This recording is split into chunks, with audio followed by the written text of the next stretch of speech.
Britt, let's go on to mute, seeing I Yep. can hear your dogs barking in the background.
Good evening from a lovely, warm Johannesburg, and a big welcome to everyone this evening. Thank you so much for joining us, and lovely to be back. A tough, difficult discussion that we're going to be having this evening, but a really important and poignant discussion indeed. So, to everyone who's busy watching us around the world, a big welcome. As always, we love to know where people are watching us from. So if you could take a moment and in the chat section on Zoom, on Facebook, on YouTube, or on Instagram, please just let us know where you're watching from, and we'd love to have a little chat. We're going to go live officially in about 14 minutes time, but until then, we're doing a little pre-chat just to make everyone comfortable and warm. And Hedy tells us that Hedy's watching from South Africa. Ken Varijis, that's a name I haven't seen, or a person I haven't seen in a little while. Hello, Ken, nice to see you. You're in South Africa. And Ivan King is in Bantry Bay. Robin is in Cape Town. I understand that Cape Town, the weather has not been fantastic. If anyone can tell me, I'm due in Cape Town in a few weeks' time, and I was thinking of popping down to Hermanus to see the whales. Can anyone actually tell me if they're decent whales in Hermanus? Has anyone gone to see them at this stage? They're usually around August, September, October. But some years I've been, and there've been hundreds and hundreds of whales in the harbor. And the last time I went, there was one mother and calf, and that was a little disappointing. So if you can give me some advice, I'd love to get some travel advice from you. And I see Johnny is in Beverly Hills. Esther is in Kibbutz near Eliyahu. Morris is in Cape Town. Let's see. Nina is in Johannesburg. Rochelle is watching us from Durban. Margaret looks like she's in Cape Town. Alistair is in Steenberg in Cape Town, and Denise is in Cape Town as well. And we're busy being joined from Israel by Glenn Siegel, who you'll see in the not too distant future has a fantastic South African voice. At least I'm hoping that you demonstrate that this evening, Glenn. Ja, ik kan als je wil. But now, Glenn, how do we get some more light on your face? Because you're looking very dark to me. I'm not quite certain. I'm actually in Israel and in one of my bomb shelters at the moment. This is the light that I have. I don't want to sit outside in my apartment upstairs because if the sirens go off, I'd have to leave you. So this is the light I have actually. So is there any way maybe we can swing you around, because there's light behind you which darkens your face? At least that's what they attempt to do on Zoom. That's the one option that we have. The other is if at the bottom of Zoom you click on your video filter, so light in front of you rather than behind you. That's always kind of one of the great secrets to Zoom. Let me see what I can do, because the light is actually above me. So if I try and move my camera, move myself. And there's a white background behind you, which probably reflects the light better than other things. That's why I blurred it to try and get things out. The other thing you can do is click on your video settings and see if we can just increase the quality of the light there at all. I see Neville, just by the way, is joining us from Durban. Anki is joining us from Toronto. And Alistair says I must go to De Hoop. So Alistair, tell me, where's the De Hoop Nature Reserve? I've heard about it, but I'm not quite sure where about it is. Debbie's in Century City, and Jenny's joining us from Pretoria. Meryl is in Greenpoint in Cape Town. And Jeff and Sue are in Cape Town as well. So Glenn, tell us, while you're doing this, where on earth in South Africa do you come from? Well, if anyone's from Johannesburg, you'll certainly know the two King Davids. And I went to Victory Park. And as you're going along what was once called Barry Herzog Avenue towards Braamfontein and Wits, on the left-hand side of the road is Greenside, and on the right-hand side is Emmarentia, which has a nice dam. And I come from Emmarentia. And we, shortly after I was born, the Emmarentia Shul opened, which was a break-off from the Greenside Shul. So I'm 10 minutes walk from the Emmarentia Shul in Emmarentia, Johannesburg.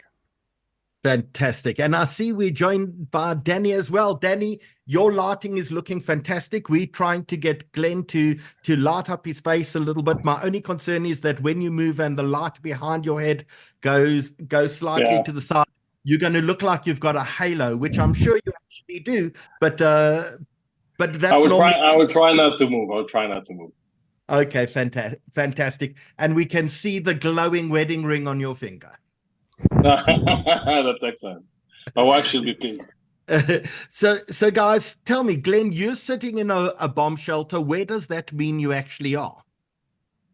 I'm far north in Israel, so I'm basically about 15 kilometers away from the Lebanese border, which is why the light is so low in my shelter. If I go upstairs, it'd be better, but essentially I have what is known as about 20 seconds every time I hear a siren going to get into my shelter. And very frequently it's I hear the bang after the sirens because drones aren't on the sirens very effectively. So I'm 15 kilometers from Lebanon. And, so give us a sense and a flavor. How often do you run into your bomb shelter? Not often, actually. Where I am is on the coast, and I would say it's almost a year now since the 7th of October. I think it's been less than 10 times. Most of the attacks are further towards the Golan Heights, middle of the Galilee and towards the Golan Heights. There, it's a daily occurrence. So settlements like Shlomi, the kibbutz Chanita, where South Africans are, and all the way up to Kiryat Shmone are daily occurrences, but most of that area has been evacuated. So there's very little residents there, which is also a bad story because essentially it's almost 1 year when no one's living at home. And looking towards when the schools are opening on the 1st of September, further south, even just further south than me, emergency schools are being opened, which is in prefab constructions, which are being put together right now off the back of trucks for the evacuated children to go to school from the 1st of September. But there are towns, for example, like Kiryat Shmone, which I would say there you're probably looking at 300 to 400 houses or flats totally destroyed because those are being anti-tank missiles, not by rockets and not by drones. The distance being less than 1 kilometer, in some cases less than 200 meters, and there's no effective defense against them. So Kiryat Shmone, for example, or even some of the Arab villages like Ramshi al-Arabi are bombarded daily by anti-tank missiles. And that essentially almost a year now. And we're basically still stuck in this international political game of negotiation with nothing really challenging Hezbollah or Iran behind them at the moment. Well, we've got a lot about discussing that this evening. I am going to ask you one thing. I know you're in the bomb shelter. You do cut out periodically. It's an internet connection issue, but I presume there's nothing we can do about that. You should be behind thick concrete and proper walls. Yes, well, I'm actually in front of a laptop which is hot-wired to a mobile phone. That's about the only way I can get a connection out of here. Essentially, yeah, that's it. Okay, and just before we go on and chat to Danny, just Andy's telling us that the Greenside and Emmarentia Shuls, which you spoke about a few minutes ago, have re-amalgamated again. So if you ever come back and visit us, you will be down to one choice. No problem. I'll have a long walk. You'll have a long walk indeed. Danny, welcome to you. Where do you join us from? I'm now in the town of Rehovot. It's around 30 kilometers south of Tel Aviv. And we, after the 7th of October, we got struck. Hamas hit us couple of times, but ever since we managed to deal with their long-range missile capabilities, I think that things here are quite quiet. But of course, everybody is still waiting to see what will happen with Hezbollah and Iran, because this can be the real game changer in terms of the escalation that we all anticipating in a way. So give us a sense what it's like to live in Israel at the moment. Are people living in fear? Yeah, it's in Israel, if someone will come to Tel Aviv, I don't think he will feel much in regards to the war itself, because the war is highly concentrated on the north and the south. And since there are almost no missile attacks or drone attacks in the center of Israel, so if you'll be in the center of Israel, you'll see traffic jams, everything is packed, you'll see restaurants are open, everything seemingly looks okay. But for sure, there is a sense of fear, especially in relations to the possible Iranian and Hezbollah attack. And a sense of, I'll try to say, insecure in terms of what will happen next. So the daily life continue as it is. You will see like every other country, and like Israel behaved even before the 7th of October.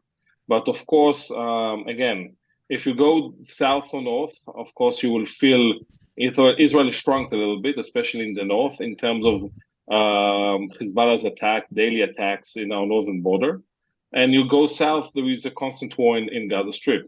But besides that, you won't feel a thing. But if you go deeper, you will understand that people are anxiously waiting to see what will happen in the next couple of hours, days, in terms of Hezbollah and Iran possibly attacking Israel.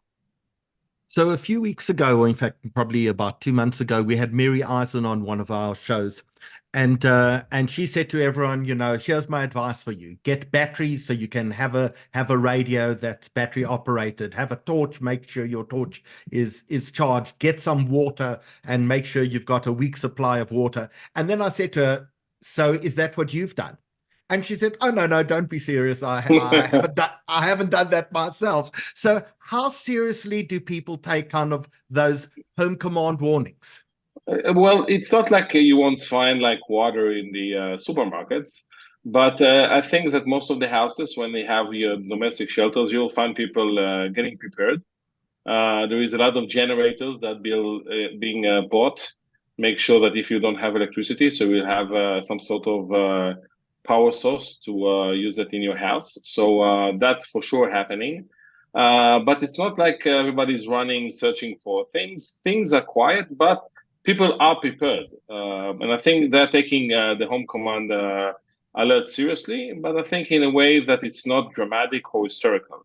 Now, again, I don't know what will happen when push comes to shove and if war will be expanded and we find some regional war, what will happen then. But I think that for now, things are quite calm. People are adhering to the home front alerts. But as I said, people are anxious. You cannot take it out. Flights are canceled. A lot of insecure in terms of what will happen next. That's I think on everybody's mind right now. So I want to know, when you get on an aeroplane and you see a pilot busy sitting there, and the moment you hit some turbulence, you always look at the pilot to make sure if the pilot is in fact panicking or not. I want to know if your families, because of your proximity and your knowledge and your understanding, whether your families feel the same way about what's happening in Israel. Glenn, do you want to go first on that? Well, I think the big issue here is depending on how many of your family are currently either on active service because they're doing their national service, how many are in the permanent force, and how many are in reserve duty, is how the response is of individuals and families. So the moment you have a member of the family who's in uniform and is in an operational position, the feeling is totally different from that of one which does not have one.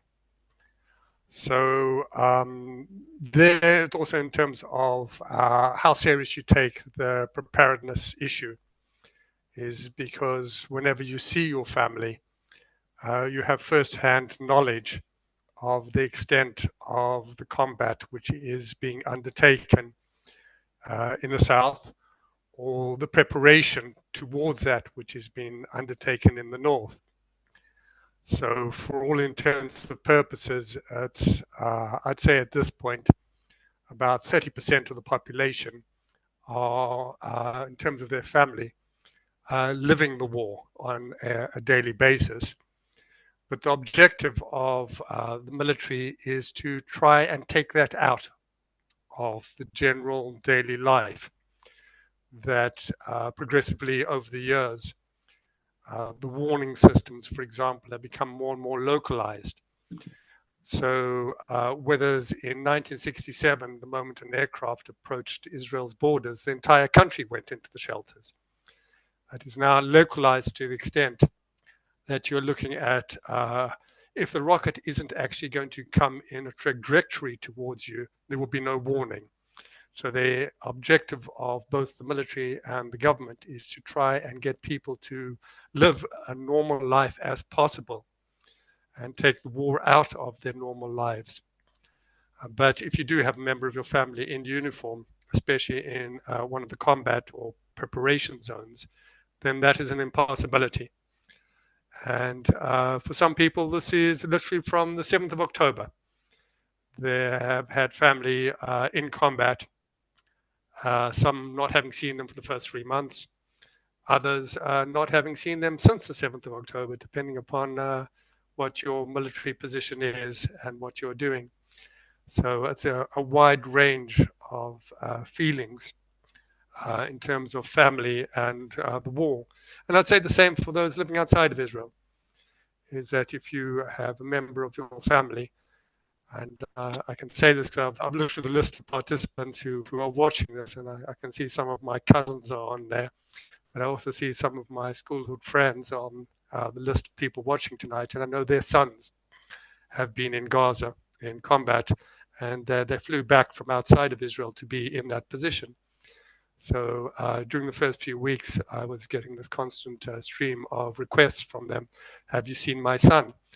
He's in a combat unit in Gaza.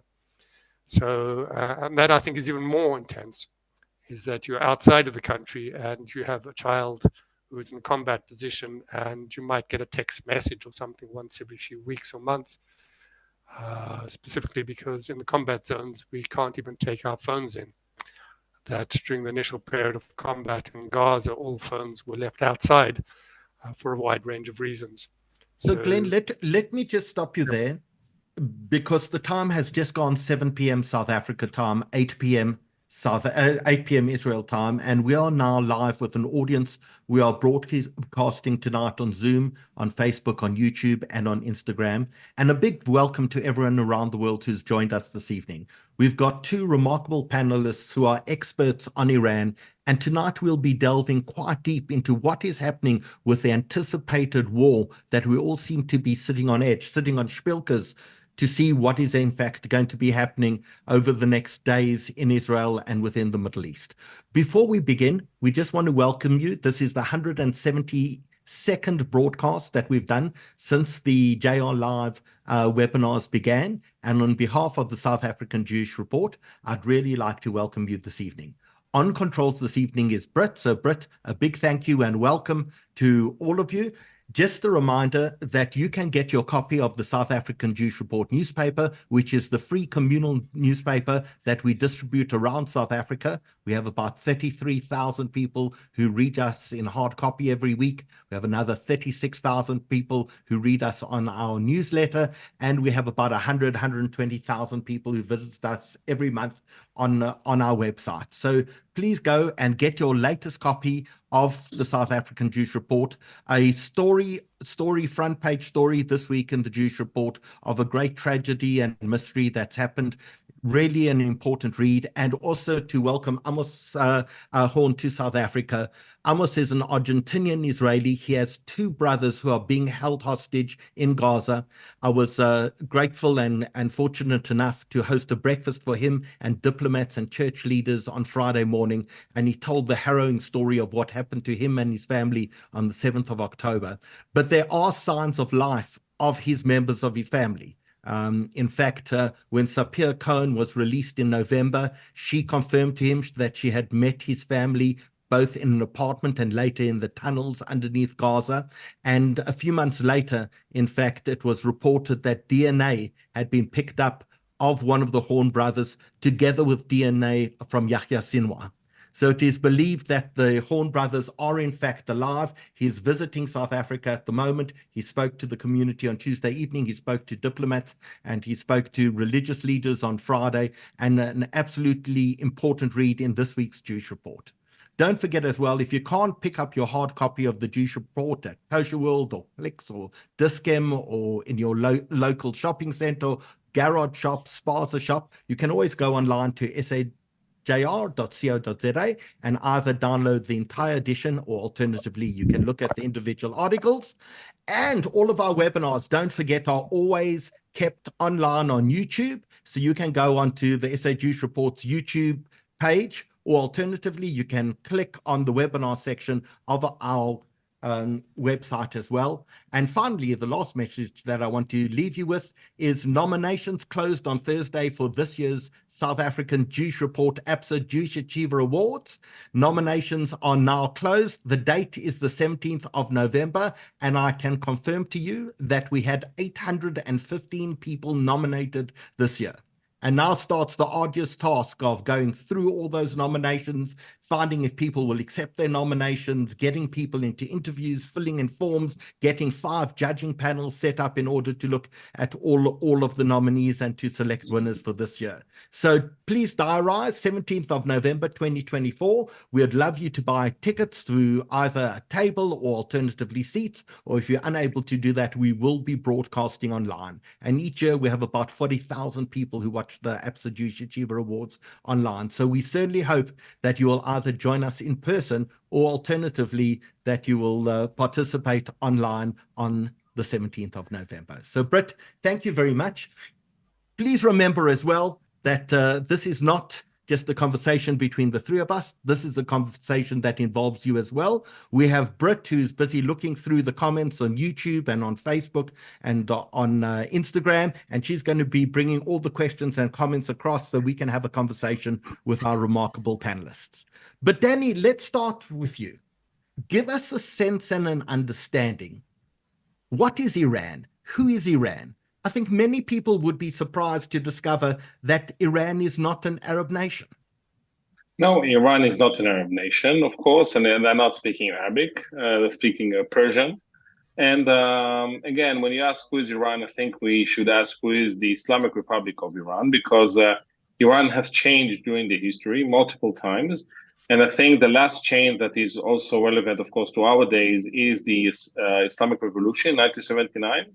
Where Iran was controlled by a king, or the nickname was the Shah, king in Persian, that actually was toppled by a revolution that at the end of the day was headed by very extreme religious people. They had one Khomeini that actually was the Ayatollah, the great Imam of this revolution, that managed to topple the Shah and to take over Iran. And Iran, since 1979, is an enemy of the state of Israel, enemy of the United States, and actually enemy also of its own neighbors, especially the Kingdom of Saudi Arabia, as we should remember that Saudi Arabia leads what we call the Sunni world in the Islam, and Iran leading the Shia world in Islam. So, and of course, initially the Shia are the minority. So this kind of relationship were tense in the past and very tense also in the current present.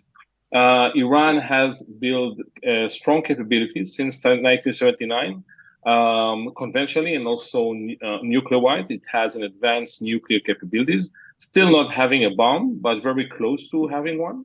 And of course, Iran has what we call the proxy network. And this is extremely important. Iran was able to build in the last 20 years vast network of organizations, especially in the Middle East, from Hezbollah in Lebanon, through the Shiite militias in Iraq, and the Houthis in Yemen. Now they're very famous since the 7th of October, and managed to operate them in order to circle Israel in what we call a circle of fire without paying the price. So everything that the proxies are doing, Iran is not being accountable to. and managed to fulfill the interest without paying any price regarding that. During the years, Iran, I have to say, it's a very extreme country, but the decision-making process in Iran is aimed for one and only one important thing: how to make sure that Iran will survive towards the future. Yes, Iran wants Israel to disappear. Iran wants to kick out the US from the Middle East, but first and foremost, Iran wants to make sure that it will preserve the Shia regime in Iran. Why it's so important for Iran? Because for Iran, especially also connected to Africa, it's considered to be not only a lighthouse of the Shia population in Iran, but also the Shia population all over the world, including Africa. So wherever you found the Shia population, Iran will be there trying to garden it, but also trying to exploit it to support Iran in terms of politically and economically and things like that. So in other words, Iran is a major threat to the state of Israel, operate what we call the octopus in terms of struggling or trying to bypass or to circle Israel in a network of proxies. And since the 7th of October, Iran is trying to operate those proxies in order to pressure Israel to stop a war and thus save Hamas. And in the 14th of April, Iran also participated directly in the war when it shot almost 300 what we call projectiles, almost 150 surface-to-surface surface missiles toward Israel as a revenge of the killing of one senior operative of the Iranian Revolutionary Guard Corps in Syria named Hassan Madavi. So in that regard, again, it's really in a nutshell in terms of Iran. Iran has multiple faces, layers, and I think it will take probably much more than a couple of minutes to describe that. But I tried to touch in a nutshell about Iran. And of course, in Israel, we perceive Iran as the most dangerous threat to the Jewish state. So, Danny, just a bit of trivia. Mohammad Reza Pahlavi, the Shah of Iran, in fact, spent the Second World War in South Africa. For many people, they can drive past a house in Observatory and you'll see a big Iranian flag. And that was, in fact, the home of the Shah of Iran in South Africa, who was in exile in South Africa during the Second World War. And if I'm not mistaken, his father was exiled there during the First World War as well. Yeah, it's important to say, and just one last thing about that, and that's very important. Iran and Israel were very close allies in the Shah era. It is important to say that. Things that altered since the Islamic Revolution, but until then, until 1979, we had the embassy in Tehran, we had direct flights between Tel Aviv and Tehran, and El Al used to fly to Tehran, and we had a very strategic cooperation, militarily, intelligence-wise, with Iran itself. Only when the Shah was kicked out, everything changed dramatically. Why I'm saying that? Because Israel keeps saying that the fight, the campaign, the struggle between Israel and Iran, it's not between the nations. It's between the leaders and the fact that the Islamic Revolution calling for the destruction of the state of Israel. And we believe in Israel that once this regime will end, will be toppled, then good relations between Iran and Israel can and should be returned.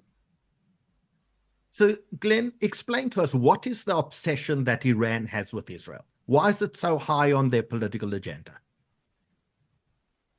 Well, Israel fits into three consecutive circles, which is Iran dealing with outside of its country. One is religion, one is politics, and one is economics, and they overlap. Now, as Danny mentioned, we have the Shia Muslims, which is between 150 and 200 million people around the world. So it's nothing small. And that's only approximately 10 to 15% of all Muslims. The majority are Sunni. In fact, the majority of Muslims in South Africa are Sunni, not Shia, Boer Kaap, Cape Malays. The second one is politics. Now, politics is a very complex thing where Iran is concerned, because South Africa and Israel are very closely linked into what Iran is looking outside of its borders. Now, Iranian politics can be divided outside of its borders into the neighborhood policy, the axis of resistance, and looking eastwards. I'm going to go into depth of those very shortly. Economic-wise, both Israel and South Africa and Iran are also very closely integrated in terms of Iranian foreign policy of looking eastwards, because Iran has just joined the Shanghai Cooperation Agreement, and has also joined BRICS. Now, BRICS is South Africa, Russia, China. Now, essentially, these three circles of religion, politics, and economics put it in a camp which was far different from what it was during apartheid areas and far different from the Cold War area. So, in other words, both Israel has a very Western stance. South Africa has moved from that Western stance and is moving towards China, Russia stance. And Iran is very much an anti-West. Now, when we say anti-West, what we're looking first of all is religion, the Shia Muslim. Second of all, there is the politics, because it is a neighborhood policy which is very closely linked with the religion into an anti-Western issue. And the economics of Iran has been forced, due to international sanctions, to look towards other countries which have also faced the same sanctions. And there we're looking at, for example, Russia and China. So Israel is an example of something which is totally against the three elements of Iranian foreign policy in religion, politics, and economics. It's only one example. In other words, the big evil is the United States. And Israel is aligned with that big evil. It's a thorn in the side of not just Shia Islam, but also Sunni Islam. It's a small enclave in the middle of something which, in their view, both Sunni and Shia, should be totally Muslim world. And we've seen this over the years, since 1947. Israel has been called the European colony, the Polish outlet in the Middle East. And progressively during the Cold War, it was labeled as, the US warship station, the Jordan River, and so on. But we can go a bit more into detail in terms of these sort of things, because Iran has become successful, not out of its own efforts. Iran has been successful due to what is other people's failures, and Iran has been very opportunistically taking advantage of that. And I'll give just a few examples to understand that. During the 1970s, the Ayatollahs, which did the 1979 Islamic Revolution, a lot of them were based in Lebanon. And there they formed a very, very strong bond with the PLO Fatah, who were also exiled outside of Jordan from the 1973 Black September. And so this very strong bond created something which is unusual. Why do you think that Hamas, which is Sunni, has a support of Shia, which is Iranian? And this is looking at what was happening in Lebanon in the 1970s. So we actually find that opportunistically, Iran benefited from Israel's withdrawal from Lebanon under the Ehud Barak government. They never expected ever to have such a powerful stronghold on the Eastern Mediterranean, but that was due to the Israeli government. And it was Ehud Barak's government which also failed in the negotiations in the second Camp David with Yasser Arafat under the Clinton administration. So opportunistically, all of a sudden, in 2001, Iran found itself having control of Lebanon and never expected to have that control. The second unexpected rise of Iran was Iraq, 2003. Never in their wildest dreams, after a decade with war, between 79 and 89, that whole decade of war with Iraq, could they ever imagine they could have so much control over Iraq? But that was because America got rid of Saddam Hussein. The third opportunity happened in this Arab Spring, where all of a sudden a civil war in Syria meant that Iran was able to move in to assist its already ally, the Assad family, but in doing so had a territorial continuum from the Mediterranean through Syria, through Lebanon, through Iraq to Iran. And that also put them closer to Russia. A very close relationship developed during the civil war in Syria with Russia, which has led now to Iran providing Russia with drones, if you can imagine that. Now, where does Israel come into that? Well, Israel actually is that thorn in the side. Israel is that one last element over there on the border with Lebanon, on the border with Syria, which, for all intents and purposes, Iran would like to remove to have greater control over there. The same opportunistic happened less than 12 months ago. China, and this is the economic circle, looking eastwards in terms of the Shanghai Agreement, Cooperation Agreement, and BRICS.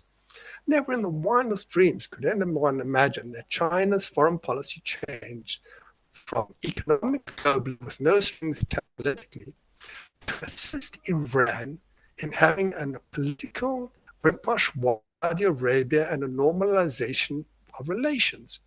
So all of a sudden, opportunistically, Iran found itself in a position far greater to that extent ever achieved from its own foreign policy, but opportunistically.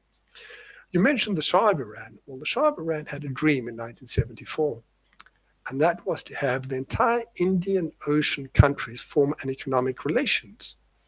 And the Ayatollahs have actually adopted that, and this is where South Africa comes in.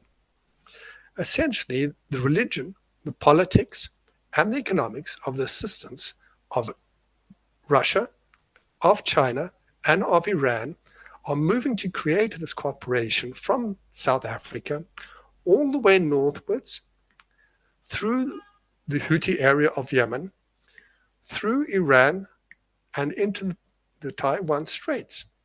Now, essentially, they're controlling 3 maritime choke points, which is probably the weakest area of the United States military. That is the Bab el-Mandeb, which can effectively close the Suez Canal, the Persian Gulf, and the Taiwan Straits. And we've seen this coming in the last 12 months, where Australia has noted there's fear of this development between relationships between Iran, China, and Russia. And Australia has informed the world that it's going to be procuring nuclear-powered submarines in terms of the threat perception. Now, where does this find Israel? Which is exactly the point you've mentioned. Israel still is sitting there controlling an eastern part of the Mediterranean, which it doesn't like. It also is, believe it or not, a scapegoat. Israel is the excuse for Iran to do things which it couldn't do otherwise. And we saw this on the 7th of October, within a week after the Hamas-led invasion. And I say Hamas-led invasion because there were a few other groups. All of a sudden, the Houthi were firing missiles, attacking shipping in the Red Sea. The Hamas and Israel conflict was an excuse for Iran, and I'm going to quote President Joe Biden of the United States here, to impact more than 50 countries in the world's economy by having over 30 strikes on Red Sea shipping, including for the first time in history, using anti-ship ballistic missiles. So Israel actually, in one sense, is an excuse for Iran to use its proxies against the West. In fact, in that way, they actually like Israel, that they can do things while it's not needed. And the same for Hezbollah. They are using, Hezbollah has noted, that once the Hamas war in Gaza ends, they will stop bombing the north of Israel. So Hezbollah and its Iranian puppet master are using the Hamas conflict to attack and threaten the Eastern Mediterranean. And Nasrallah, in one of his speeches, threatened Syria on one side, but also on the other side, he threatened Cyprus. He threatened a European country, a member of the European Union, and a member of NATO.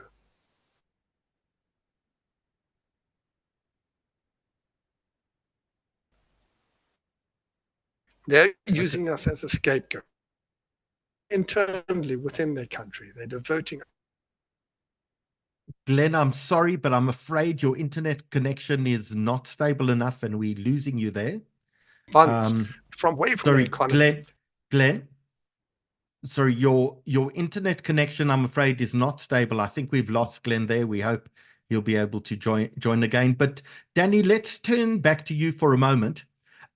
This ring of fire that you speak about, Israel being surrounded on all sides, in essence, Hezbollah in Lebanon, you got Shiite militia in Iraq, in Syria, on the other side of Jordan, you got Houthis on the southeast, you've got Hamas in the south. Talk us through this ring of fire. How does it work? Are the Iranians actually in charge of all of these proxy armies?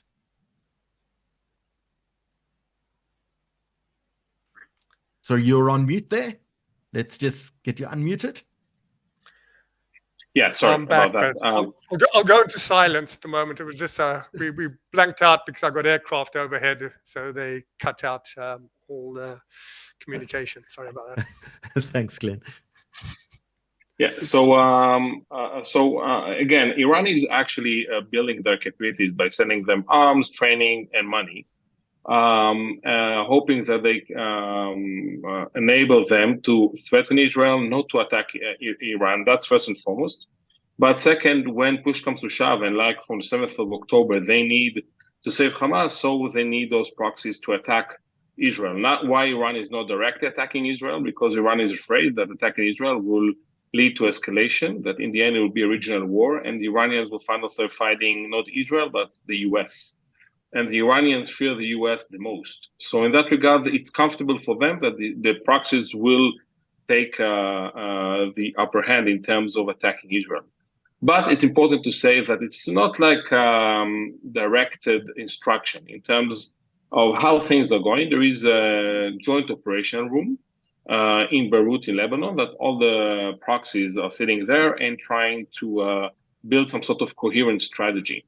But I think that we saw multiple times that Iran is trying to influence those proxies and not succeeding all the way. We had a good example for that in Iraq when the Iraqi Shia militias attacked U.S. forces and actually killed 3 personnel a couple of months ago in Jordan, a U.S. one.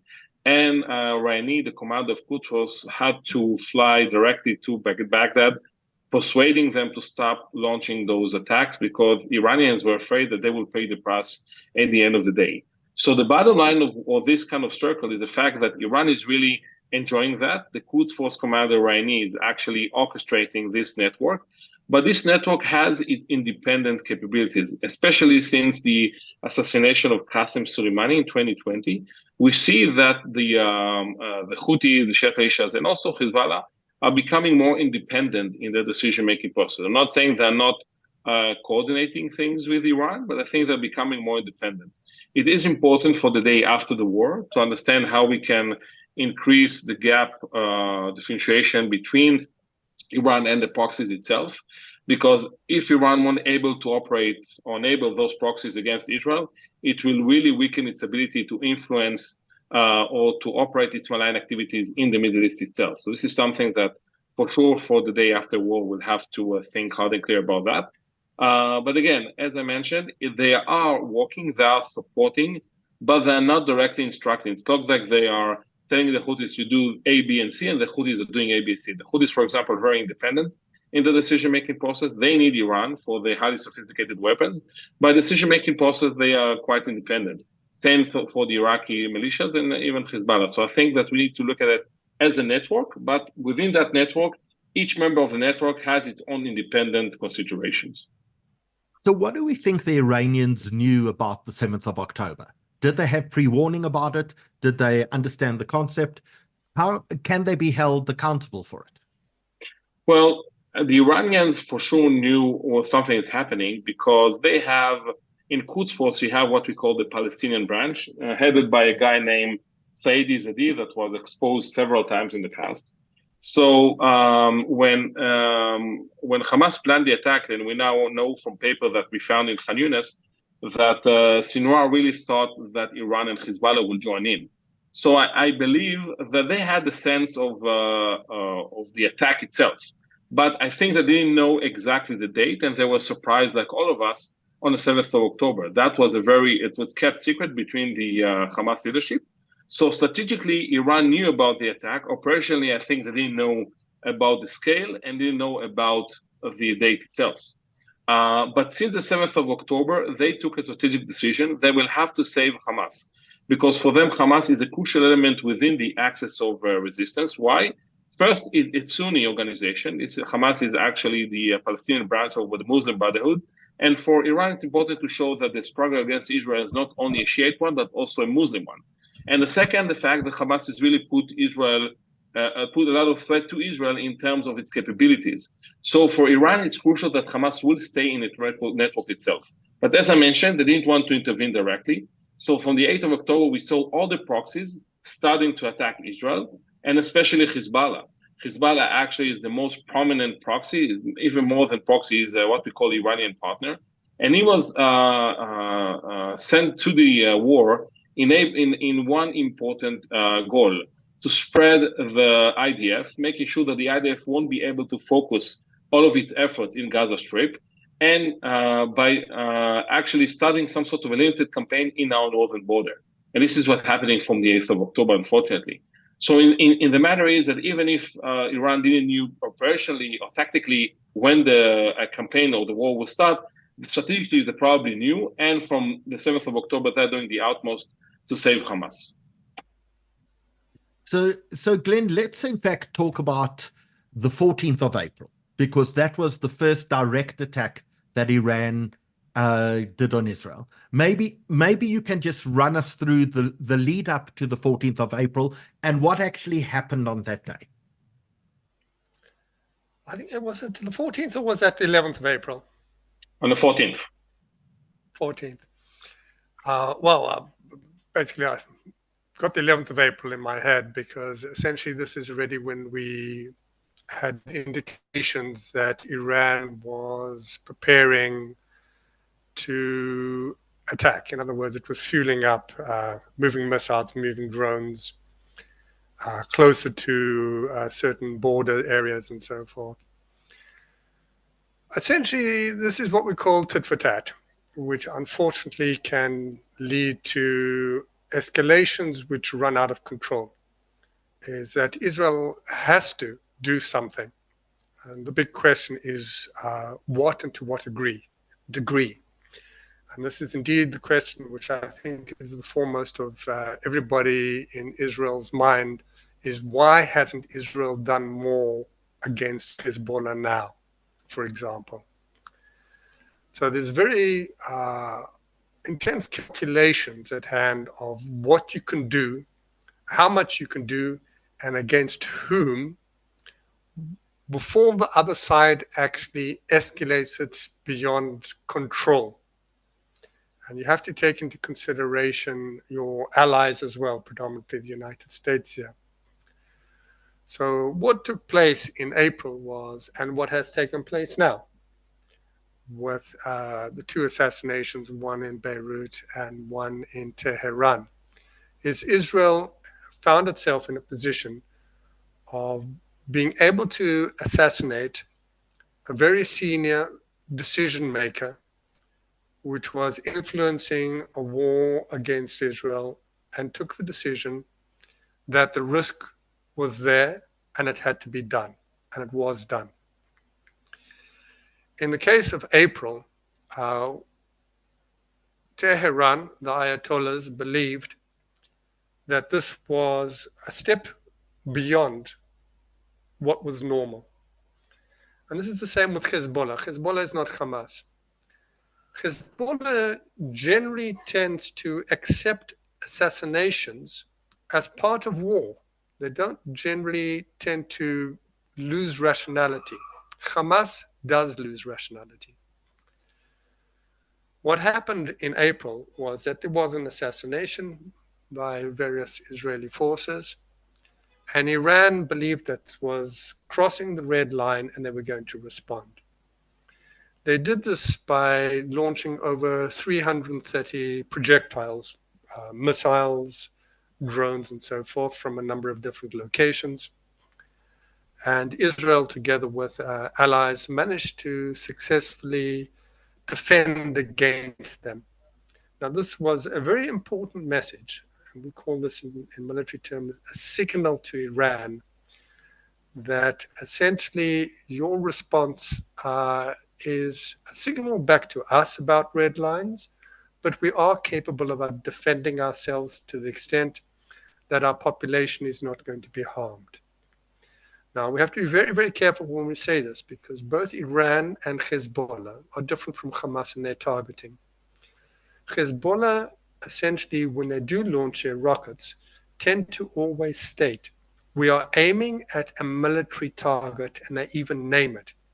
Defense headquarters in the north, a military base in the north, because they don't want to go on the civilian side of attacks against Israel. What happened in April with the launch of over 300 missiles, 330, was that civilian targets were targeted in Israel, which is crossing a red line for Israel. And this actually, I would say, if we're looking to what happened a few weeks ago, is why Israel also then decided to do the dual assassination in Tehran and Beirut. A signal that if you are going to attack our civilian targets, we can, and this is basically to inform what Prime Minister Netanyahu said in October, we will find the perpetrators of the 7th October anywhere in the world, and they will be brought to justice. To assassinate the most senior political leader of Hamas in Tehran was a signal, very clear signal, that no one is exempt anywhere in the world from that response. And this is basically echoing what happened after the 1972 Munich massacre at the Olympics. It took almost 20 years, but Israel got to the last of them in the end. What we're now looking at since April is that Tehran has taken a step back. They realize that a massive launch of rockets and missiles might not be that successful. It might be a signal to punish. But unfortunately, what has also happened from our successes in many cases, and this is the same as our success in the Iron Dome missile system, is that our successes sometimes put us in greater danger. We have successfully managed to show that the Iron Dome can take down over 95%.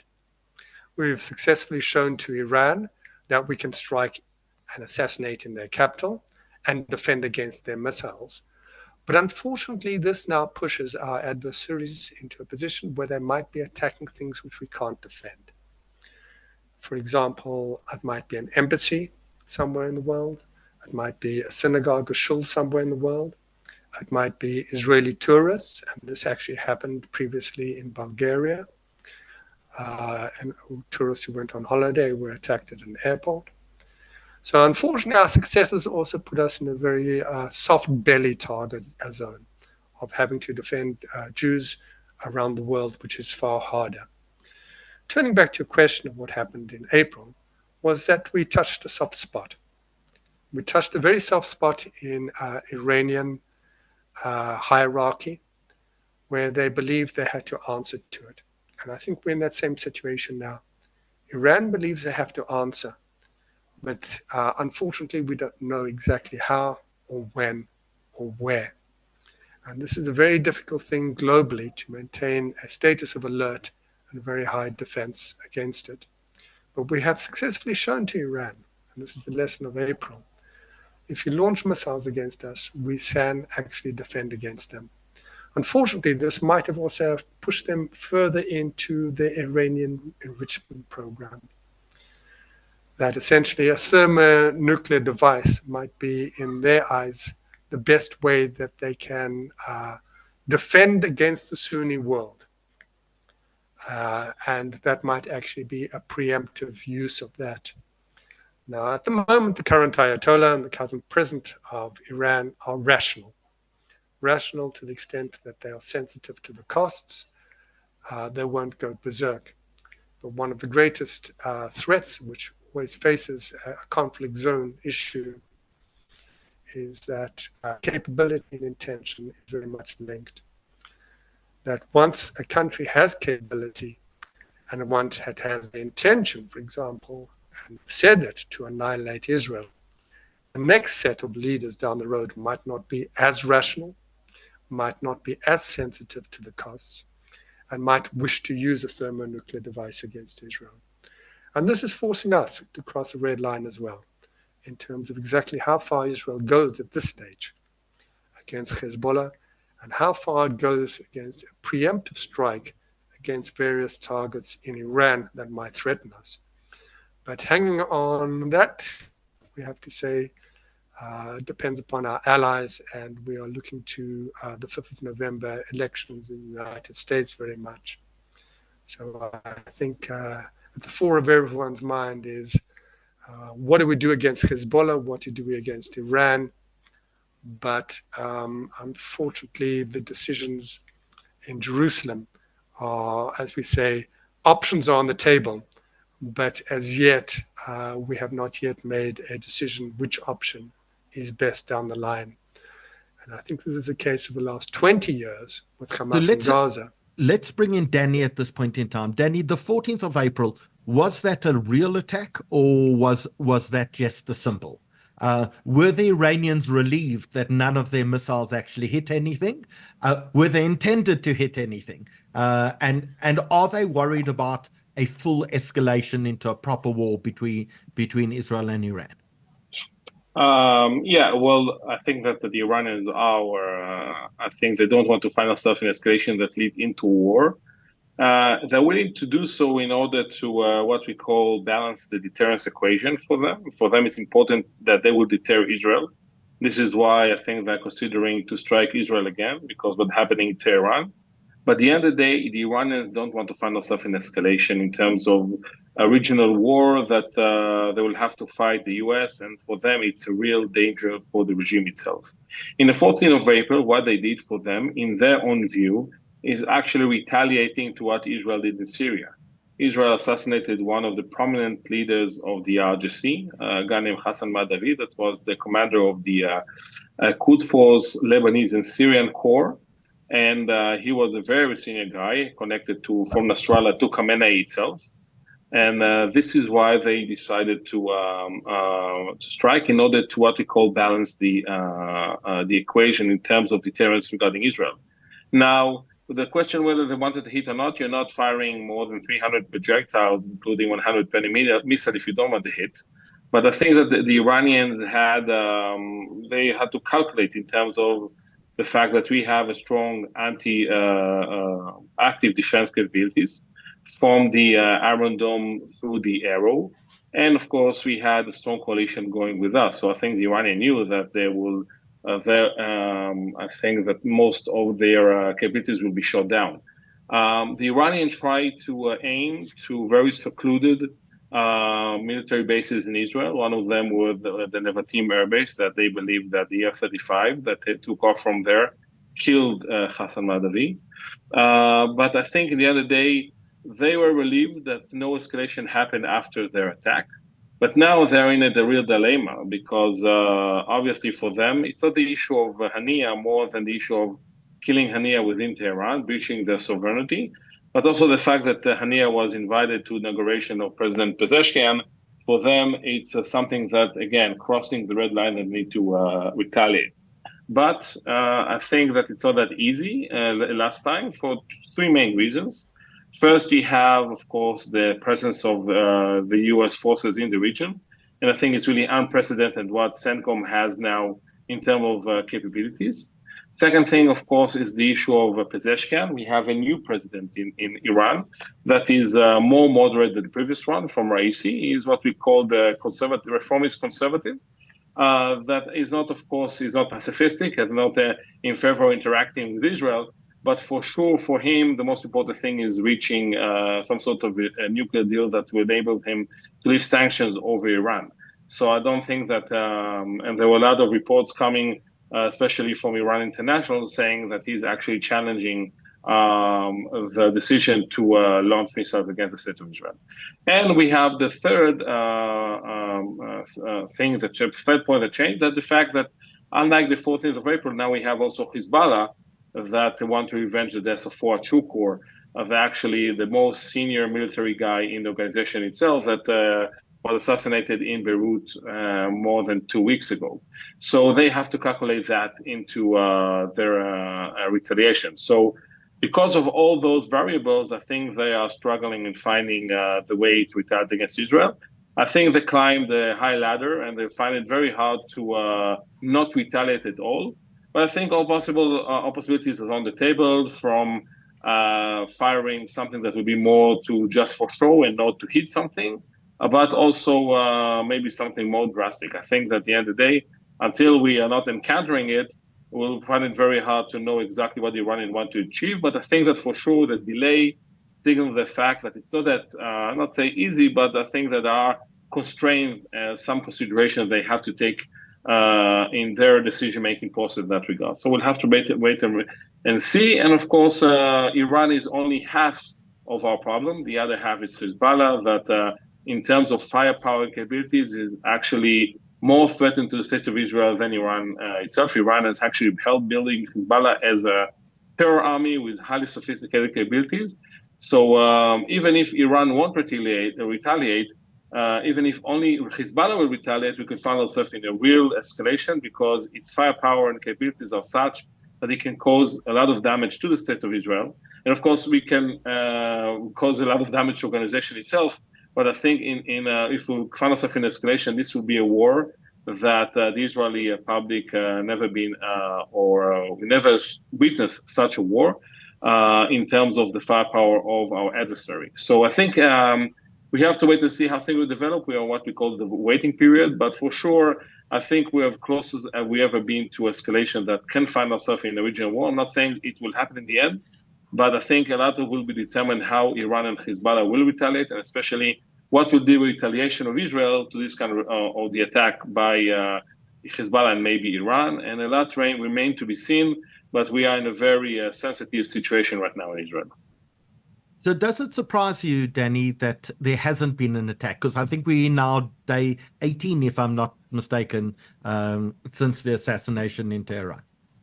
Well, I think it might surprise, but again, it's very hard to tell because we have to remember one important thing is the psychological effect that this waiting period has on the state of Israel. I think that what's Iran, especially Hezbollah, are enjoying in a way, and even Nasrallah said it in the speeches last week, that for them, the psychological burden that the Israeli civilians are suffering in terms of not knowing what will happen next and where the retaliation will occur, and the fact that a lot of cancellation of flights or airlines flying to Israel, and all those things happen even without them even shooting one bullet or one missile. So for them, this waiting period is important to coordinate their efforts, but also they know that it puts a lot of strain or burden on the Israeli population. So I think, again, they cannot wait forever. I think they will have to decide. There's a lot of pressure from the US, that's obvious, especially on Iran. But in the end of the day, when you're checking and analyzing what Khamenei said after Haniyeh assassination, especially what Nasrallah said in the speeches after Shukr assassination, I think it will. I think you can assess that there will be some sort of retaliation at the end of the day, and I hope that they will able to contain it in a way that will able to use our active defense to prevent it from really causing damage to the state of Israel, and thus will help us retaliate in a way that everything will be contained. But again, we'll have to remember that the steady state in Israel is very problematic because when you're looking what's happening in our northern border, every day are attacks on the state of Israel, and Hezbollah keeps saying, Nasrallah keeps saying that because of this golden connection that he created with Gaza, as long as the war will continue in Gaza, he will continue attacking Israel presence in our northern border. The meaning of that is that even if this current escalation will be contained, will continue the meaning of what we call the limit or scale confrontation that we have with the Israeli northern border that can erupt into a full-scale war also. So I think that some saying, it's a debate in Israel, but I think there is a debate that people are saying we need to reach a ceasefire in Gaza that will help us also prevent a war in the northern border. And some people are saying, listen, this is the best time that we will ever have to initiate a war against Hezbollah and changing the situation in Lebanon in a way that this organization won't be able to threaten Israel towards the future. And again, I don't know how things will develop from here, but for sure, what will happen in the next couple of weeks, even days, in terms of Hezbollah and Iran retaliation, will have a significant effect on the future of this confrontation. Because I will find ourselves in a containment, returning back to the problematic steady state, or at the end of the day, a regional war. So, Danny, we're going to ask Glenn if he was a betting man, how he thinks that this will play out. And then we're going to come back to you because a number of people have posted questions about should there be a preemptive strike either against Iran or against Hezbollah. I'm going to ask you to answer that in a minute. But, Glenn, I want to turn to you. If you were a betting man, how does this play out over the next few weeks? Well, lucky I'm not a betting man, and I never even thought about ever betting on the 4th of July Durban horse races because I knew I would probably not get even R1 off the three-legged mule that I would normally have thought might have won. From a purely military perspective, the rationale is to go for the head and stop messing about in anything lower than that. By that I mean that the potential existential threat long term is the Ayatollah in Iran. So if we are going to go and have a war in Lebanon and then get rid of the Assad regime and the threat in Syria, we are basically doing a very long road that we should really just go straight for Tehran. We should get rid of them. Now, if we had to say essentially what is Israel's objective, Israel wants to have secure borders. We have a treaty with Egypt, we have a treaty with Jordan, and we'd like to have a treaty with Lebanon and a treaty with Syria. Now, the thing preventing a treaty with Lebanon and Syria is not Lebanon and Syria. That's the fact that the governance in both those countries is weak and is dominated by interference from Tehran. If we can remove that regional interference, we would have more secure borders. If we go into a war with Hezbollah, we, as in medical terminology, we are dealing with the symptoms. We are not dealing with the cause. And this goes with the same with Syria. So if I were a betting man, I'd say I want to bet in dealing with the cause, and that is regional interference from Tehran. I'm not saying that Tehran has to have a regime change.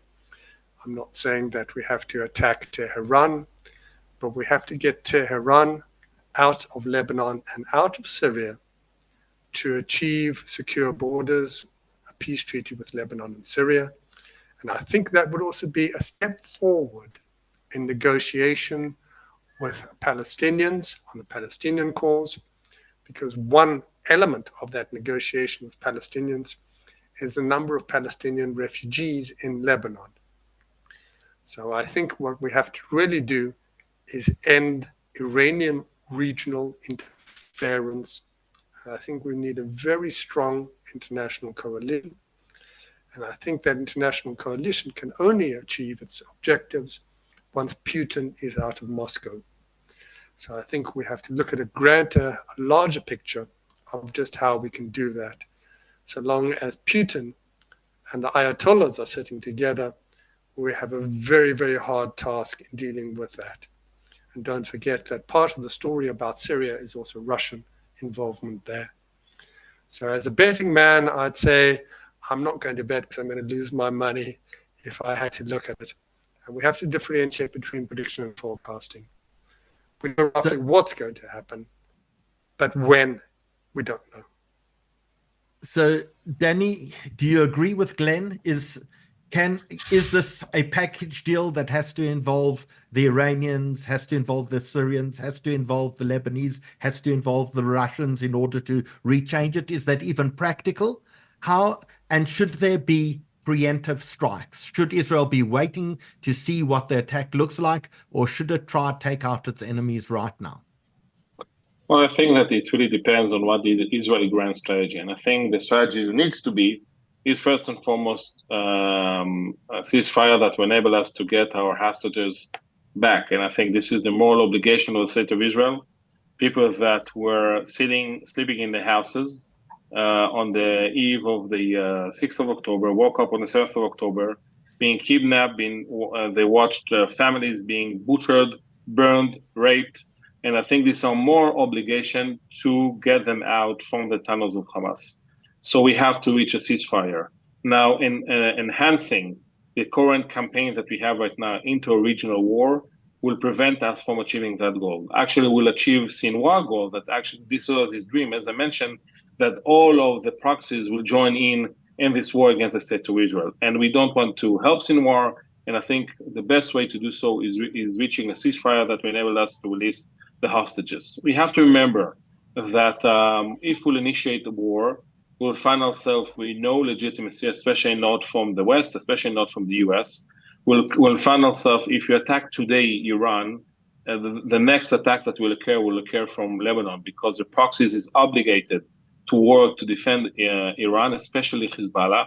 So war against Iran will be inevitably a regional war that Israel will be surrounded from the Houthis to Hezbollah to the Shiite militias in Iraq, being attacked constantly, of course, not able to focus on the efforts regarding Hamas and releasing the hostages, and encounter a fierce war that I think Israel is still, of course, stronger than everyone. I think it will be finding it very hard to run this war without the help of the international coalition. I think that if push comes to shove and Israel will find itself in a war against Iran, we need to make sure that we'll have a coalition that work together with us from the moderate Sunni countries like the UAE and Saudi Arabia, and of course with the backing of the US in that regard. It's not something that will happen tomorrow, but it's also dependent on Israel's willingness to go towards normalization with Saudi Arabia. And of course, the condition is some sort of a political horizon to the Palestinian cause in terms of Israel willing to discuss this kind of cause towards the future. By doing so and by building a normalization with Saudi Arabia is the key for the Muslim world. So we have more and more countries willing to interact with Israel. And even more important, it will build a coalition that will really deter Iran in that regard. And I think this is the best outcome that we can find coming out from the miserable days of the 7th of October, the tragic days. I think that the best outcome will be ceasefire, releasing hostages, finding a political solution to our problem in the north, and of course, reaching a normalization with Saudi Arabia that will enable us to dramatically improve our deterrence capabilities regarding Iran. Everything else, especially if we find ourselves in a war against Iran and Hezbollah that we initiated, I'm fearing that will not have legitimacy, the international backing, and that will put us in a real danger in terms of how this war can escalate. So that's, I think, the best outcome, but let's see how things will develop in the next couple of days and weeks. So, Danny, you spoke about a coalition a few moments ago. Now, we've seen unprecedented American military buildup, aircraft carriers, the Sixth Fleet, like between the Persian Gulf and the Red Sea and off the coast of the Mediterranean. I don't think we've seen such an American naval presence out there. Are we likely, if Iran does attack, are we likely to see the Americans joining in a reprisal? I know a day or two ago, I think Netanyahu spoke about the French, or Yair Katz spoke about the French, and the French said, you shouldn't be speaking about this now. What is it practically likely to look like if Israel is attacked? Who will join in on Israel's side? Well, I think that when the question is why the Americans sending these kind of capabilities, and I think it's really tremendous, and I think the staggering number of ships, airplanes are in CENTCOM area of responsibility is really fascinating and dramatic. And I think it goes to two main reasons. The first one is really the obligation of President Biden to the safety of the protection of the state of Israel. I think that he is interested in defending Israel. He sees that as a historical obligation. And I think this is one reason. The second reason, the fact that I think the Americans want to deter Iran because they assume that if regional war will occur, the chance of reaching a ceasefire will be dramatically limited. So I think they hope that this kind of deterrence can deter Iran not to attack Israel, and maybe pressuring Hezbollah not to attack Israel again. And the third thing, I think that they're hoping that if Iran will decide to attack, I think that they're hoping for duplication of the 14th of April, when they managed to, together with Israel, to foil the Iranian attack. So I think that this is what they're trying to do. Now, if push comes to shove and this attack will happen, I don't think that it's the American administration interest, especially before the election, to escalate things into a regional war. that they will attack Iran. I'm not saying it won't happen, but I think first and foremost for them, it's preventing a war, not initiating a war. So I don't think that we should build on the fact that they are present in the Middle East, that they will back Israel in every decision that Israel will take. I think that they are truly hopeful that they will be able to prevent or worst case scenario limit the Iranian attack, and thus enabling Israel to strike in a way that it will contain the situation and will allow the most important thing on the administration view, reaching a ceasefire with Hamas that is actually the key for decreasing the tension also up north, of course, releasing the hostages, and maybe initiating or building the platform for normalization between Israel and Saudi Arabia. I think that's what the purpose are, and I think that for Israelis, we tend to forget how important is the backing of a major superpower like the US. I think it's from the 7th of October when President Biden said the famous don't, that was crucial for the Iranian and Hezbollah decision not to intervene directly into war.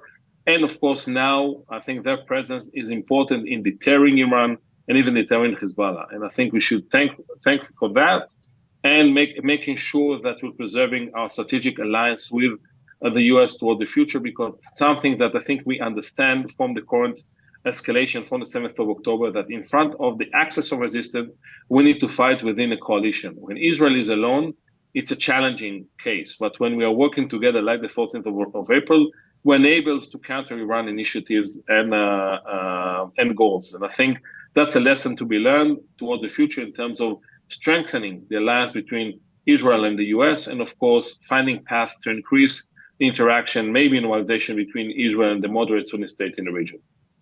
So, Danny, I have to ask the unfair question, but Jay keeps on posting the questions. So I feel like I have to answer it. I think Biden has proved a remarkable supporter of Israel.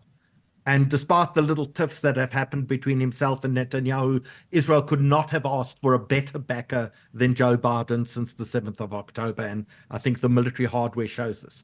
Are you concerned about the American elections? And if you were in Jay's position, and I think she's in America and voting, which way is best that people vote for Israel? Well, I think that one thing Israel shouldn't do is shouldn't intervene. I think that it's a bipartisan issue, the Israeli support, and we should preserve it like that. We shouldn't support not President Trump and not candidate Harris in that regard. Again, I think that President Biden was an excellent president for the state of Israel. And I think that if we preserve the Israeli issue as a bipartisan issue, I think that it will be important, because I think both administrations will support the state of Israel. I think on top of that, it is important to say that when we are, President Biden is a part of a generation that from the 60s and 70s watched Israel really building itself. And I think that the obligation for the state of Israel was very, very strong. As we're getting far away from this generation, and I think there'll be challenges within the U.S. on the issue of Israel in terms of whether it's bipartisan or not. I think we should work harder as the state of Israel, making sure that this support was being presented, meaning that we should, I'm not saying that we should adhere to everything that U.S. wants from us, but I think we should keep any discussion or any negative discussion behind the scenes, not making any problem public in that regard. And I think even more than that, I think we have to preserve the strong military cooperation that we have between the IDF and CENTCOM in that regard. I think we should work harder making sure that we're preserving that platform. Again, I think that if Vice President Harris will be elected or President Trump, I think both of them will support the state of Israel.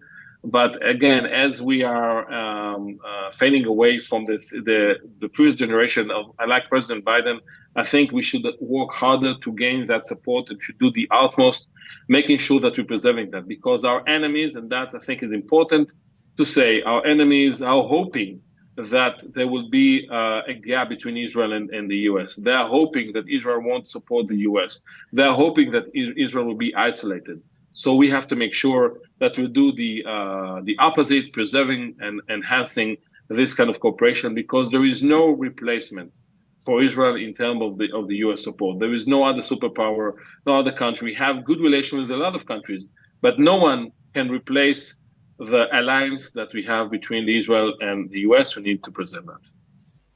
So we've got about 15 minutes left of our webinar. If you haven't had your question answered, please may I ask you to post the question on Zoom, on YouTube, Facebook, or Instagram, and we'll make sure it's brought across. And I'm going to ask our guests to try and be as short as possible in answers so we can get through as many questions as possible.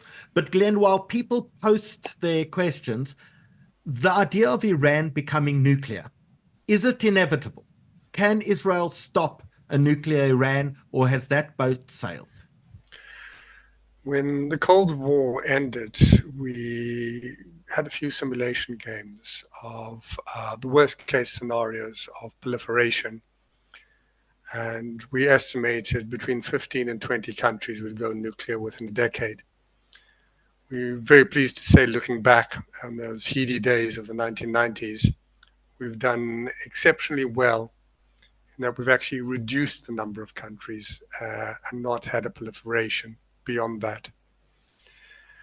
We always have to step into the shoes of the other side in terms of any analysis understanding to think about whether or not Iran will go nuclear or not. And this, I think, touches very much on Saudi Arabia. At the time of the few days after the 7th of October, one of many wide beliefs was that Hamas found itself forced to do what it did because it was in response to Israel about to normalize relations with Saudi Arabia. And that might have threatened anything to do with Palestinian independence. So we have to be very, very careful when we talk about nuclear weapons in Iran, because Saudi Arabia is key. Saudi Arabia is on a tightrope that it will have to balance its relations with Israel in the future with its relations with Iran in the future. And yeah, we have Sunni, Shia, Muslim, Islam involved. One of the threat perceptions of Iran is the fear from the Sunni world, namely Saudi Arabia. And first and foremost, I would say that Iran would go nuclear as an issue of that to potentially deter any form of Sunni, potentially led by Saudi Arabia, intervention in the Shia world, presumably Iran. Now, in the grander scheme of pictures, we have to look at the conflict in Yemen, which is being undertaken by proxies from Iran and Saudi Arabia, the conflict in Syria, which is being undertaken by proxies from Iran and Saudi Arabia, and what is currently happening in Iraq and ongoing since the Saddam regime was removed, was once again Sunni and Shia. So the threat perception, if we had to stand in the shoes of Iranian military and political leadership, is the threat perception of the Sunni world against the Shia world, which might force them into a position of announcing or testing a device in their own defense and deterrence. Israel, I would say, is lower down on the issue, as is the United States. Now, we have to get into those shoes of Saudi Arabia as well, that if Iran had to potentially announce that it had a nuclear device or test one, what would Saudi Arabia do? Would it go down the same line? And we have to look into things which we've known since the 1990s. There is the option of Pakistan providing a bomb off the shelf or an umbrella to protect, where Saudi Arabia-Pakistani relations would come in. So we're looking at a very, very complex issue here in terms of uranium enrichment and defense and deterrence, where Israel and the West is only part of that. Now, what would be the turning point? This is very, very complex because it also relates to economics. To what extent would the Ayatollahs feel that they are lost it economically, that there's going to be civil unrest to what extent is the human rights in their country a threat? And we're looking at the nurses are on strike right now in Iran. To what extent can they actually hold their own country? And don't forget, we turned to your very first question over an hour ago, is Iran is not an Arab country, it's a Muslim country. And Shia Islam has only come there officially since 1501. That's actually very relatively new. So we have to look at a very complex issue in terms of the relationship between the individual Iranian, the state which is actually choking them economically, and the threat perception of the Shia Muslims, even individuals, against what is happening in their religion worldwide. It's very complex to actually come with a precise answer to what would force Iran into a position of even declaring the fact that it has some sort of capability to have a bomb and use it.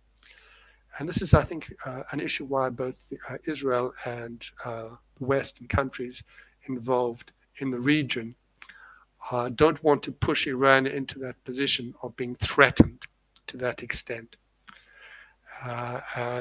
So Glenn, I've got about 8 questions, so I'm going to limit everyone to 20, 30 seconds per answer. And let's, Danny, turn on your microphone because you're first on this one. First question from Paul says, how can we say Biden's been good for Israel? He withheld weapons from Israel. Does that not mean he's an anti-Zionist?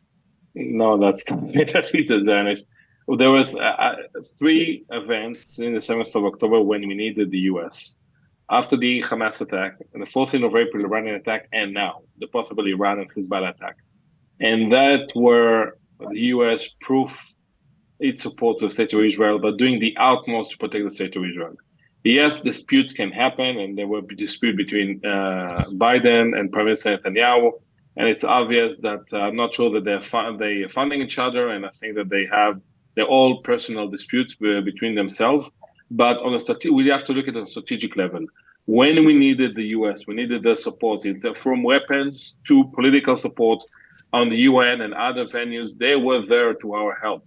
I'm not saying we should remember that the U.S. has its own interests. They're not obligated to work only by the Israeli interests. So in that regard, for sure, there are disputes. But on the larger picture, on the grand scheme of events, when we needed the U.S. support, they were there to our help. And we shouldn't forget that, not today, and especially not towards the future. Glenn, Jay wants to know, what's the Iranian economy like? Is there a chance that, in fact, the people of Iran will rise up and overthrow the Ayatollahs? It's not that bad. In the global ranking of schemes, it's number 34 in GDP. And if you had to compare that to a European country like Denmark, which is 37. So it's actually not too bad. South Africa is 40. So in other words, the Iranian economy is actually doing better than both Denmark and South Africa. Okay. Dennis wants to know, is Israel's deterrence against Iran, if in fact Israel is attacked, does Israel take out Iran's nuclear program, its ports, its oil refineries, and its oil wells? Is that Israel's response? And what damage does that do to Iran? Well, we don't know. It really depends what Iran will try to do. But I think at the end of the day is also connected to what Israel wants to achieve. Because if Israel will decide, given the Iranian attack, to attack its strategic capabilities like the oil refineries and nuclear side, then for sure we're talking war, because the Iranians will react and Hezbollah will react and fast a regional war. So if Israel wants to find itself in a regional war, we should try to strike that. It will be hard operationally, but maybe manageable. But the problem is not the problem is also the attacking, the operational, the activity, but also the strategic consequences of that. So it's really dependent on what Israel wants to do. And I don't think that for now, I think Israel is highly focused on the Gaza, on the Palestinian arena. So I don't think, again, depending on what Iran will do, but assuming that we're able to foil most of the attack, I don't think that we'll be eager to expand it into a regional war. So, Glenn, Is South Africa a proxy of Iran? Has South Africa acted as Iran's proxy in taking Israel to the International Court of Justice and the International Criminal Court?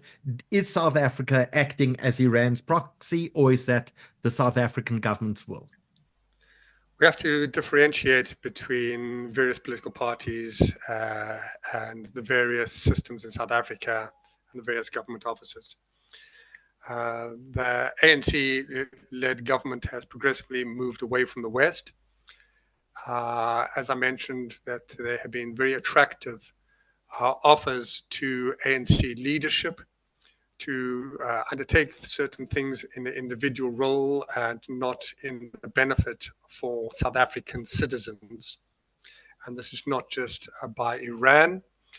And I do believe that certain ANC government officials have undertaken those certain things outside of the good interests of South Africa and South Africans as a whole. And taking Israel to the courts in The Hague is indicative of that. And I think this relates to, as we would say, a trade-off of personal benefits in relation to Iranian membership of BRICS in return for assistance in the last general elections in South Africa. So without mentioning names and specific details, I think that, yes, there are certain ANC leadership who have acted in their own personal interests as a proxy of various other entities, for example, Iran, Hamas, Hezbollah, and also others which are not related to the topic of this program and not in the interests of South Africa and South Africans at large. Danny, I think people on the show think that we can't allow a former major of the IDF to go without answering some military questions that have nothing to do with the topic at all. So can I try you on two and see if you're willing to answer? Question number one is, why has Israel not yet found Sinwar?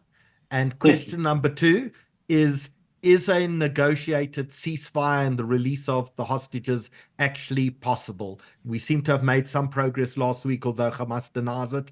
Is there a possibility that they can, in fact, reach a ceasefire agreement? Well, as the major from, I served in usually defense intelligence for almost 25 years. So I can say that Israel capabilities are very extensive, enhanced, and I think that even during this war, you're able to see the examples of that. Unfortunately, on 7th of October, there was a major failure in terms of that, but I'm sure the IDI will understand and will analyze why and how it failed, and I'm sure that they will amend that towards the future. In terms of Sinwar, we have to remember a couple of important things. He's actually deep inside the Hamas tunnels. Maybe people are saying in Gaza, some people are saying in Khan Yunis.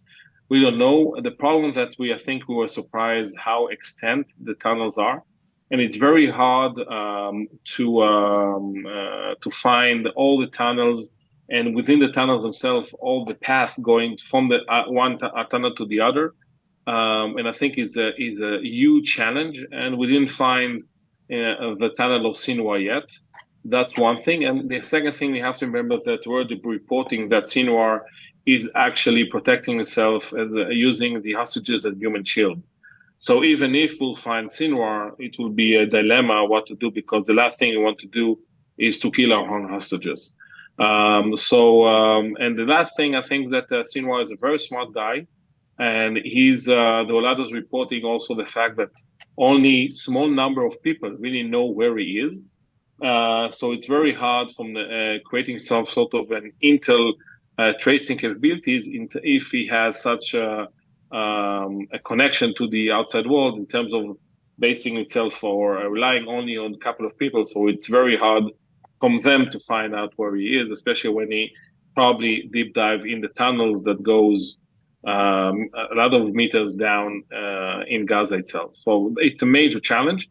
Israel proved in the last couple of months that it's able to find Hamas leadership. The last one was Hamas actually the head of Hamas military wing, Mohammed Dev, that was we managed to kill him in Khan Yunis. So I'm not saying that there is no hope finding Sinwar, but it is a challenge.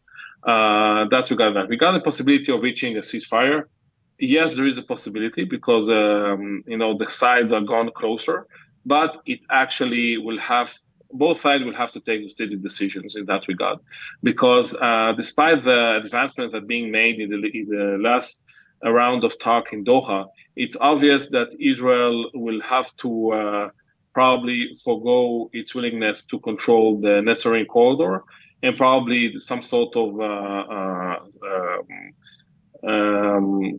let's say, preserving the capabilities in what we call the Philadelphia corridor or crossing, because at the end of the day, Hamas demand in that regard that the IDF will have to retrieve its forces if and when there will be an agreement. On the other side, regarding Hamas, it's obvious that Israel insisting on the fact that it will have the ability to return back to war if the second stage of the releasing of the hostages will fail.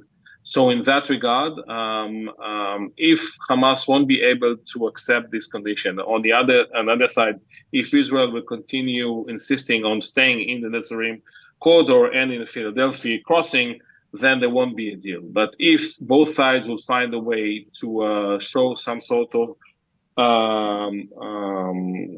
compromise in terms of compromising on that, I think maybe there will be an agreement. But as I mentioned, I think the bottom line of things is important. With an agreement like that, a ceasefire agreement, it will be a key for probably stopping the war or the limited war right now in the northern border and really easing down the tension in the region. Without that, the war will continue. Israel will continue to attack Hamas, or won't stop. And then the chances of escalation also in the northern border, given the Goldie connection between Hezbollah and Hamas, are extensively high. So it still remains to be seen, and both sides, Hamas and Israel, will have to take dramatic and strategic decision if they want to find a ceasefire. For now, the sides are getting closer, but still not enough to reach an agreement. So, Danny, I've got one more question for Glenn, which I'm going to ask him now, and then I'm going to come back to you. But I want to give you the question that I'm going to end tonight on. The question that I'm going to end to you tonight on is, let us say you are an independent advisor to both the Iranian government and the Israeli government. What advice would you give both of them in order to avoid an escalation? That's the question we're going to end on in a moment. But Glenn, one of the things that happened is we got an email a day or two ago from one of our viewers to say every time we run a webinar, every time we do one of these broadcasts, they live in Israel and they get anxious. So I think living in Israel itself should make you anxious enough rather than our webinars. But I think it echoes really a question that I think Paul had a moment or two ago is, are we heading to World War III? And maybe my question to you is, do you sleep at night? I sleep at night. I have no difficulty whatsoever. I've lived my whole life in wars, and this is no exception. Are we heading to World War III? I think we started that quite some time ago in all aspects. I don't think anyone should be too anxious of what's happening. I think the 7th of October was a major shock. It was a major failure. We have recovered. We are moving forward in many, many defensive and deterrence postures that we never could have imagined prior to that. I think that luckily we survived the 7th of October, that luckily Iran and Hezbollah didn't join in at the same time. So I would say, compared to the 7th of October, today being the 18th of August, I'd say we should not be anxious in any way, that the sun has already set, we should go to sleep within the next hour or two, have a good night's sleep, and wake up and enjoy life tomorrow. I'd say the 7th of October was the anxious moment of massive failures. progressively over many years for many reasons. That will come to the fore later on. But right now, we've moved beyond that. We're in a far better position. But if you're looking at globally, I'd say we are in World War III. And I'd say Israel is in a far better position than many, many other countries. I'm not going to even mention what's happening in Sudan, what's happening in the civil war in Syria, what's happening between Russia and the Ukraine, the tensions between North and South Korea, the Taiwan Straits issue, the civil unrest in many countries, or even the crime in South African cities. I quite happily walk around Israeli cities, not worried about crime, but every time I come to South Africa, I am. So I think that World War III is happening, but far different from World War II, and World War II is far different from World War I. But luckily in Israel, I'd say, have a good night's sleep, good night's rest. We're in safe hands, and I'll leave it on that note.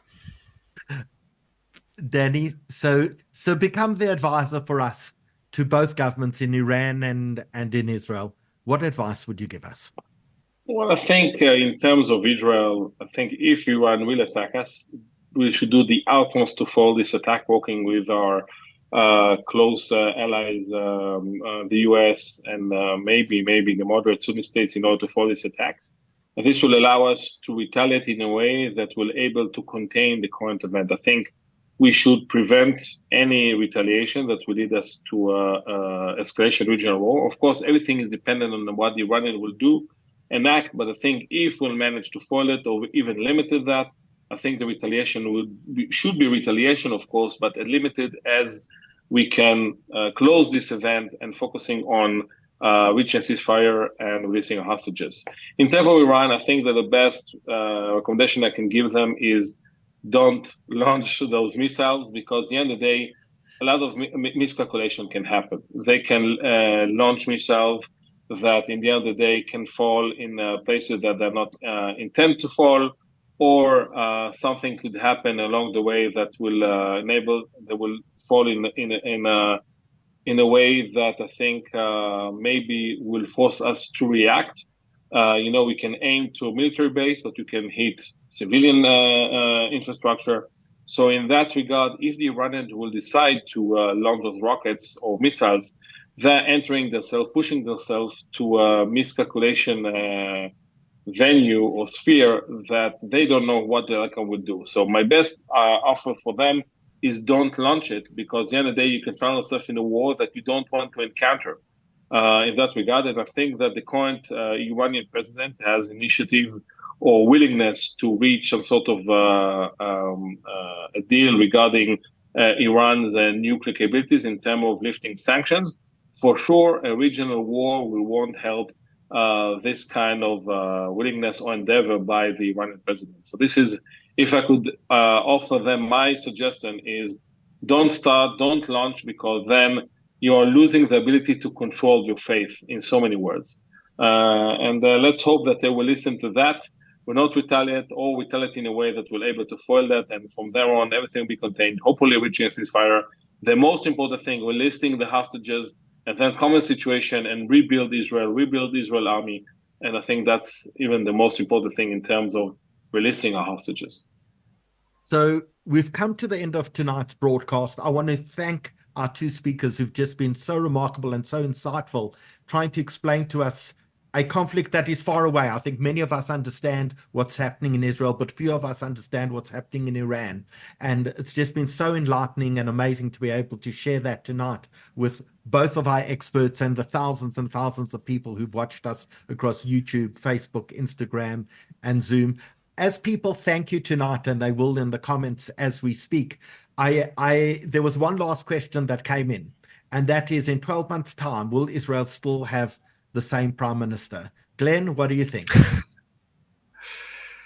The way coalitions work in Israel is a bit of a round table sort of thing. So even if we don't have the same individuals, we're still going to have very similar coalitions. that essentially the religious parties will be the ones which are small but will be controlling influence more than the large parties. And even if Bibi's not the prime minister, we'll have a Bibi type person as prime minister. So I don't actually expect, we haven't had elections for a while. So this is actually something on the cards. This is very unusual for Israel that it's over a year we haven't had elections. So we must have elections soon, or else we feel that we're not being too democratic. But who wins that? I think we're going to go down probably another round or two of trying to form coalitions. And it's no secret, I vote for a party whose slip of paper is Gimel. I vote for the Lithuanian rabbis, the Agudat Yisrael party. So as far as I'm concerned, they will always have a good say, being a strong Lithuanian Jew by heritage. And I don't care about left or right. That's my view on Israeli politics.